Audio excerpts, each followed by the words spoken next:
Hola, bienvenidos. En el vídeo de esta semana, pues vamos a comenzar ya el capítulo 6 de las sextas moradas.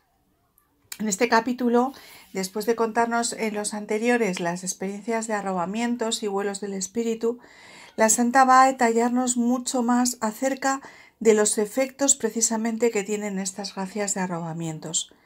Si recordáis, en el capítulo anterior, en los puntos 9 y 10, ya nos había contado algunos de esos efectos de estas gracias, ¿no? Nos había hablado, por ejemplo, del gran conocimiento de la grandeza de Dios que le queda al alma, ¿no? Que se da cuenta cuando se pone en contacto con Dios de esa forma, en esa experiencia tan grande, se da cuenta de que la grandeza de Dios es muchísimo más de lo que ni siquiera podía caber en la imaginación. Luego, la gran humildad, ¿no?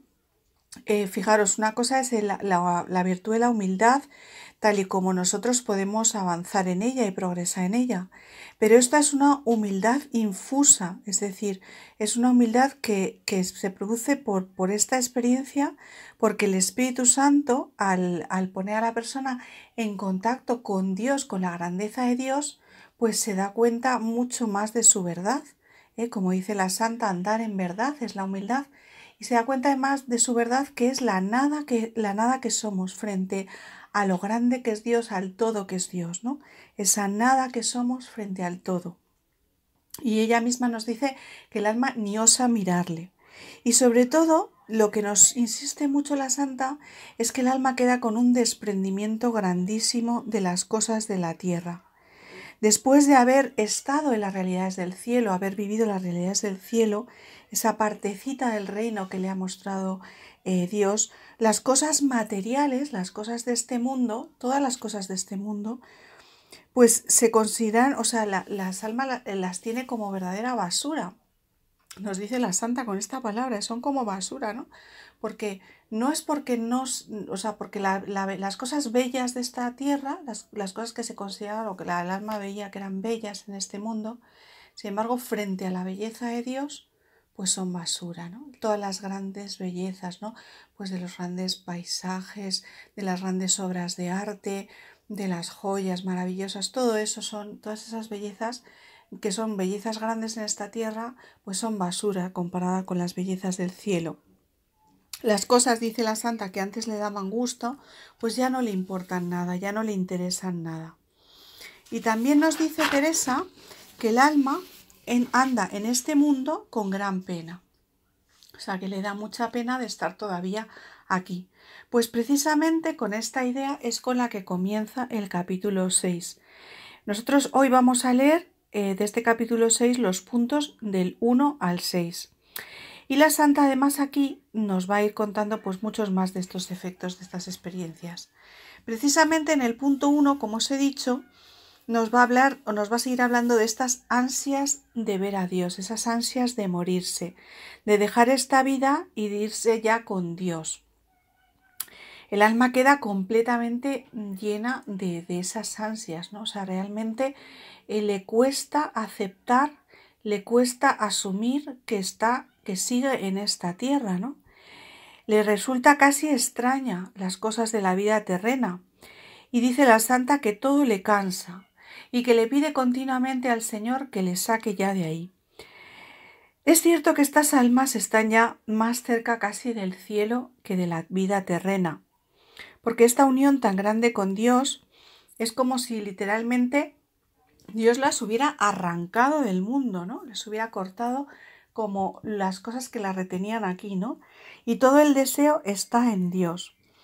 Para Santa Teresa, este es uno de los efectos más claros de que el arrobamiento ha sido verdadero. Es decir, si a una persona no le quedan esas ansias de irse al cielo, probablemente es que no ha sido cierto el arrobamiento, que ha sido como una imaginación que ha tenido o un delirio, ¿no?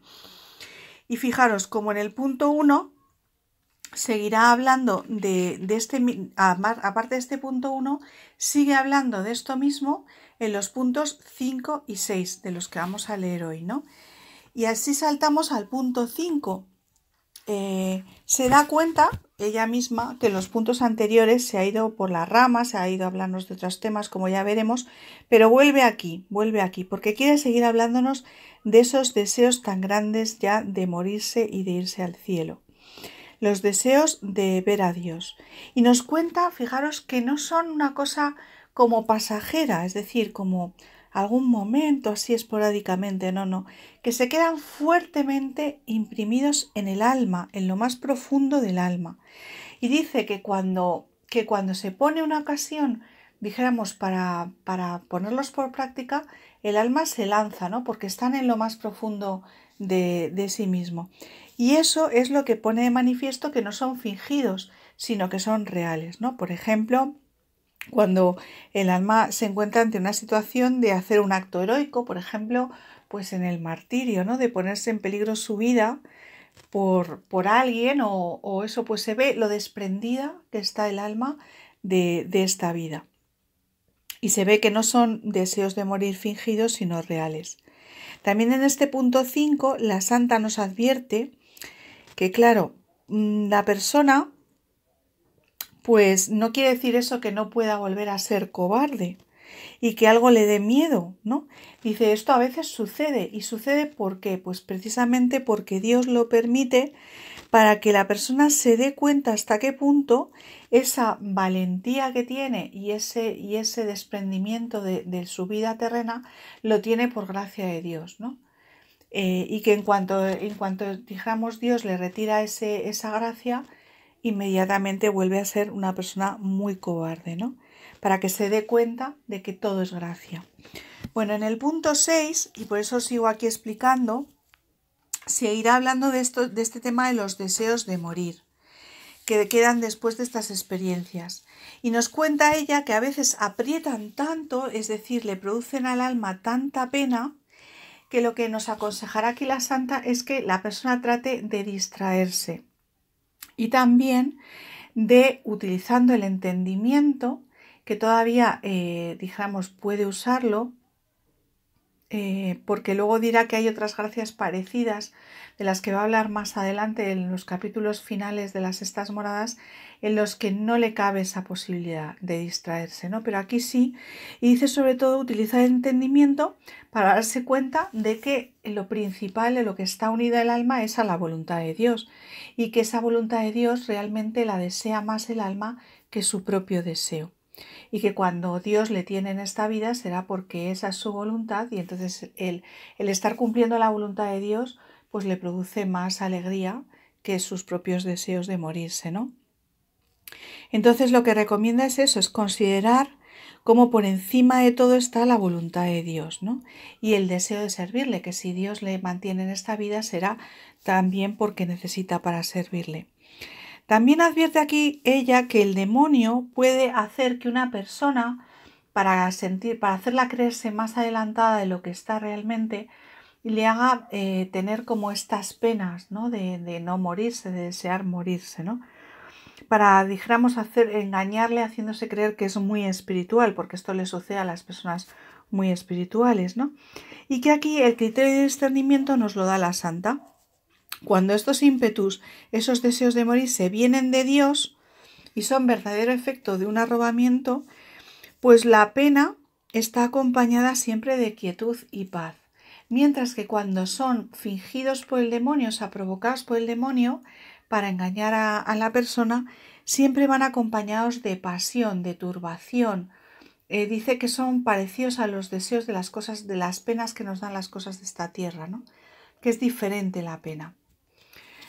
Bueno, volviendo para atrás, al punto 1, la santa nos explica que el alma, después de estos arrobamientos, queda en su corazón como encendida en amor. Es como si fuera un fuego que ha prendido Dios en el corazón y del que quedan los rescoldos, que no se ha apagado del todo, ¿no? Y entonces, en cualquier motivo, cualquier pequeña cosita, pues como iniciar la oración, oír una canción, el asistir, por ejemplo, a la Santa Misa, el comulgar o cualquier otro motivo puede volver a encender el fuego, ¿no? Y poner de nuevo al alma en arrobamiento. Y dice ella que a veces esos arrobamientos son muy continuos. Realmente lo que suele suceder es como que la persona tiene como oleadas de experiencias místicas, ¿no? Durante unos días o durante unas semanas, y luego el alma puede volver a una mayor normalidad hasta que viene como otra ola, ¿no? Al final el punto 1 y en el punto número 2 la santa se nos distrae hablando del problema de que le pone a la persona el hecho de tener estos arrobamientos en público, ¿no? Y cómo eso pues causa murmuración y cómo eso también a ella le produce problemas de conciencia, sobre todo con el tema de la obediencia al confesor. Por un lado, dice ella que el alma desea que Dios la ponga por otro camino porque le dicen muchos que este camino de los arrobamientos y tal, pues que es un camino peligroso, un camino pues como muy susceptible de ser engañado por el demonio. Pero por otro lado, ella se da cuenta de cuánto le hacen avanzar en la santidad estas experiencias, porque como os he explicado ya muchas veces en los vídeos anteriores, el éxtasis o arrobamiento es una experiencia de oración, forma parte del camino normal del cristiano de oración, de unión con Dios, ¿no? No es una experiencia extraordinaria, sino que es una experiencia de unión del alma con Dios y por lo tanto altamente santificadora. Entonces ella no quiere dejar, pero por otro lado quiere obedecer, ¿no? Entonces, pues aquí nos da dos efectos también muy importantes en el alma. Primero, el deseo de obediencia al confesor, ¿no? Es decir, que el alma, después de esta experiencia, si es verdadera, lo que queda es con un gran deseo de obediencia a la Iglesia, de darse cuenta de que el único camino, nos dice ella, es el camino de la obediencia y que en todo tiene que obedecer si no quiere extraviarse. Y luego también el gran deseo de no pecar. Es muy importante también que el alma queda con un verdadero horror al pecado. No solamente a los pecados mortales, sino también a los pecados veniales y hasta las más pequeñas imperfecciones. Porque fijaros, cuando el alma se ha puesto en contacto con la santidad de Dios, que es tan grande, pues se da cuenta muchísimo más de lo horrible que es el pecado, ¿no? De hasta el pecado más pequeño, ¿no? Como es un acto tan tremendo, ¿no? Contra ese amor tan grande de Dios. Bueno, y luego en el punto 3 nos habla de otros dos efectos. Por un lado, los deseos grandes de soledad. Dice la santa, gran envidia a los que viven y han vivido en los desiertos, ¿no? Porque el alma queda con unos grandes deseos de estar en soledad. De hecho, normalmente cuando hay un arrobamiento, cuando hay un éxtasis, la persona necesita durante varios días para volver un poco a la normalidad de la vida, ¿no? Y lo que busca sobre todo es muchísimo silencio. Busca estar en soledad y en silencio. Y a la vez le quedan unos deseos muy grandes que parecen contradictorios con esto, ¿no? Pero a la vez le quedan unos deseos enormes de dar a conocer a todos a Dios, ¿no? De que todas las almas que no conocen a Dios lo conozcan, de que todo el mundo conozca su grandeza, de que todas las almas le alaben sin cesar, ¿no? Dice ella que le gustaría ir por la calle dando voces, voceando y proclamando la grandeza de Dios y que le da gran envidia de los que pueden hacerlo, ¿no? Pues los sacerdotes en aquella época, porque en aquella época las mujeres pues no podían expresar estas cosas, ¿no? Y finalmente os comento el único punto que ya nos ha quedado sin comentar, porque hemos empezado un poco por el final, ¿no? El 5 y 6, pues ya solo nos queda comentar el punto 4. Y es que es un punto precioso porque todo él lo dedica a la santa a hacer una grandísima oración que le sale de lo más profundo del corazón, ¿no?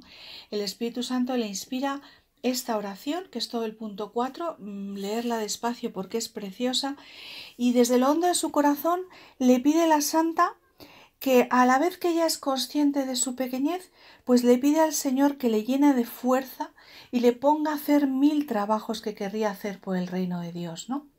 Que no mire su flaqueza, que no mire su pequeñez y que sabe que sin la gracia no va a poder hacer nada, pero por favor que no la deje sin hacer cosas por el reino de Dios, sino que la ponga a hacer trabajos por el reino. Dice ella, daría 1000 vidas porque un alma os alabe un poquito más. Bueno, pues os dejo para que hagáis esa lectura directa de este texto, de esta experiencia personal tan fuerte de Teresa y que expresa con tanta fuerza, ¿no? Y a la vez esa oración del punto 4 tan bonita en la que veréis cómo Teresa reza delante de nosotros. Y también, bueno, pues como siempre os animo a que os suscribáis al canal para que cuando yo vaya sacando nuevos vídeos os avise YouTube si activáis la campanita. Y también que dejéis vuestros comentarios, que a mí me ayudan siempre mucho vuestros comentarios en el vídeo, de cualquier cosa que queráis comentar, que queráis preguntar acerca de del contenido del vídeo, y que yo pues trataré de contestar lo mejor que pueda y en cuanto pueda. Pues muchísimas gracias.